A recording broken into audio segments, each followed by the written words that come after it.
Hello, नमस्ते, प्रणाम, सलाम। Welcome to Daily Mirror. Bihar अब तेजी से बदल रहा है। कभी बदहाली और कंगाली के लिए पूरे देश में बदनाम बिहार अब बड़े बड़े इन्वेस्टमेंट को लेकर लगातार सुर्खियों में है। इसी महीने 19 और 20 दिसंबर को राजधानी पटना में होने वाले बिहार बिजनेस समिट में 5000 से ज्यादा देशी विदेशी कंपनियों के प्रतिनिधि हिस्सा लेंगे और उम्मीद जताई जा रही है कि इस साल बीते साल से 2 गुना यानी कि 1 लाख करोड़ रुपए के निवेश पर MOU पर सिग्नेचर होंगे। ऐसे में आज हम आपको बताएंगे कि आखिर बिहार में अब ये उद्योगपति क्यों दांव लगा रहे हैं और इसके पीछे की वजह क्या है। ये बताने के लिए आपको हम 1 साल पीछे ले जाते हैं और साल 2023 में राजधानी पटना में 2 दिनों के बिहार बिजनेस कनेक्ट 2023 की वो कहानी बताते हैं जिससे बिहार में ये बदलाव नजर आ रहा है। इससे बिहार की तकदीर और तस्वीर दोनों बदल गई। इस समिट में 300 कंपनियों ने राज्य सरकार के साथ करीब 50,000 करोड़ के निवेश का समझौता किया था, जिसमें सिर्फ 11 महीने में 36,000 करोड़ का निवेश धरातल पर उतर चुका है। इसमें सबसे बड़े प्लेयर बनकर गौतम अडानी उभरे थे, जो बिहार में निवेश के मामले में सबसे बड़े प्राइवेट प्लेयर हैं। ऐसे में आप समझ जाएंगे कि आखिर बिहार अब निवेशकों की पहली पसंद क्यों बनता जा रहा है। दरअसल मौजूदा राज्य सरकार का मकसद है लैंड ऑफ हिस्ट्री रहे बिहार को निजी क्षेत्र की मदद से लैंड ऑफ इंडस्ट्री बनाने का, यानी सरकार बिहार में औद्योगिक विकास पर जोर देने का दावा कर रही है। इस नजरिए से शुरू किए गए बिहार बिजनेस समिट में अडानी एंटरप्राइजेज ने 8,500 करोड़ रुपए के निवेश का ऐलान किया था। निदेशक प्रणव अडानी ने बताया कि बिहार में अडानी ग्रुप पहले ही 850 करोड़ रुपए का निवेश कर चुका है, जिससे प्रत्यक्ष या अप्रत्यक्ष तौर पर 3,000 लोगों को रोजगार मिला है। प्रणव अडानी के मुताबिक अडानी ग्रुप राज्य में अपने निवेश को 10 गुना बढ़ा रहा है।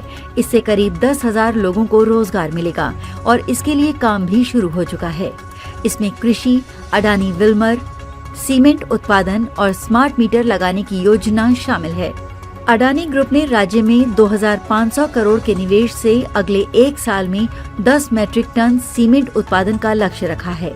अडानी का सीमेंट प्लांट वारसिलीगंज में निर्माण के दौर में है, जबकि महावल में फैक्ट्री लगाने की तैयारी चल रही है। इससे प्रत्यक्ष और अप्रत्यक्ष तौर पर 3,000 लोगों को रोजगार मिलने का अनुमान है। अडानी ग्रुप के अलग अलग प्रोजेक्ट से पटना, नवादा, समस्तीपुर, दरभंगा, सारण, वैशाली और सिवान समेत कई जिलों में लोगों को नया रोजगार मिलने का दावा किया जा रहा है।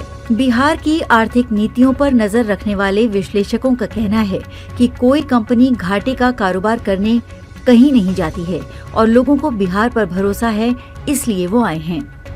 इन्वेस्ट बिहार के तहत जिन कंपनियों ने राज्य में निवेश के लिए समझौता किया है, उनमें Bharat petroleum corporation limited, Patel agri industries private limited, Holtec international और Indo European heart hospital and research institute भी शामिल हैं। नाहर ग्रुप ऑफ इंडस्ट्रीज के CMD कमल ओसवाल के मुताबिक उनकी कंपनी में 25,000 लोग काम करते हैं, जिनमें 40% लोग बिहार के हैं। कंपनी ने राज्य में 300 करोड़ की लागत से लॉजिस्टिक पार्क बनाने का करार किया है। राज्य सरकार की तरफ से निजी निवेश को बढ़ावा देने के लिए कई तरह के दावे भी किए गए हैं।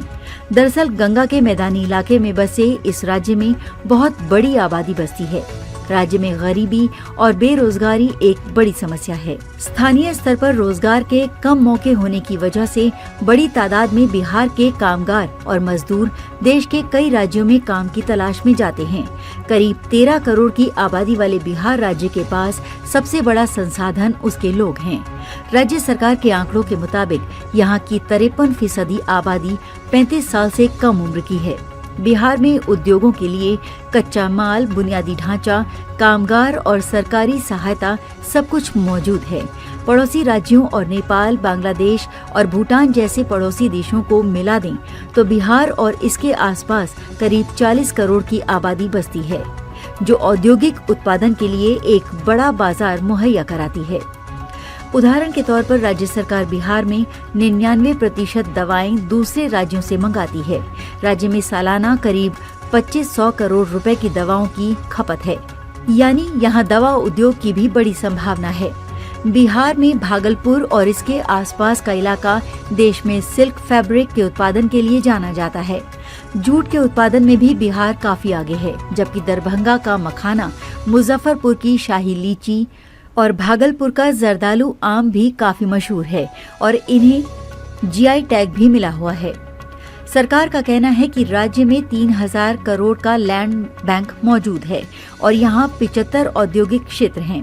यहाँ राज्य सरकार चमड़ा उद्योग, कपड़ा उद्योग, फूड पार्क और आईटी सेक्टर की भी अपार संभावना देखती है, जिसमें बीते एक साल में भारी निवेश भी हुआ है।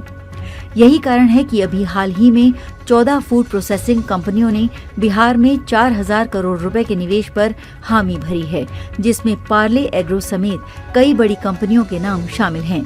इससे 4000 लोगों को रोजगार मिलेगा। बिहार के पटना, गया और दरभंगा में एयरपोर्ट मौजूद है। राज्य सरकार के मुताबिक बिहार रोड डेंसिटी के मामले में देश में तीसरे नंबर पर है। एक तरफ जहां देश भर के कई राज्यों में पानी की समस्या है, वहीं बिहार में इसकी कोई कमी नहीं है।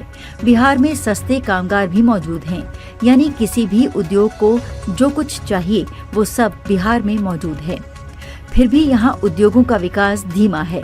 इस विकास को रफ्तार देना राज्य की बड़ी जरूरत है, ताकि यहाँ से मजदूरों के पलायन को भी कम किया जा सके। उम्मीद है अब आप समझ गए होंगे अंबानी, अडानी, टाटा, बिरला जैसे बिजनेस घराने अब बिहार को नए निवेश डेस्टिनेशन के तौर पर क्यों देख रहे हैं। आज के लिए बस इतना ही। अगर आपको ये वीडियो पसंद आया तो इसे लाइक करें, शेयर करें, कमेंट करें और अपने चैनल को सब्सक्राइब करना ना भूलें। मिलेंगे नई जानकारी के साथ, तब तक आप देखते रहिए डेली मिरर।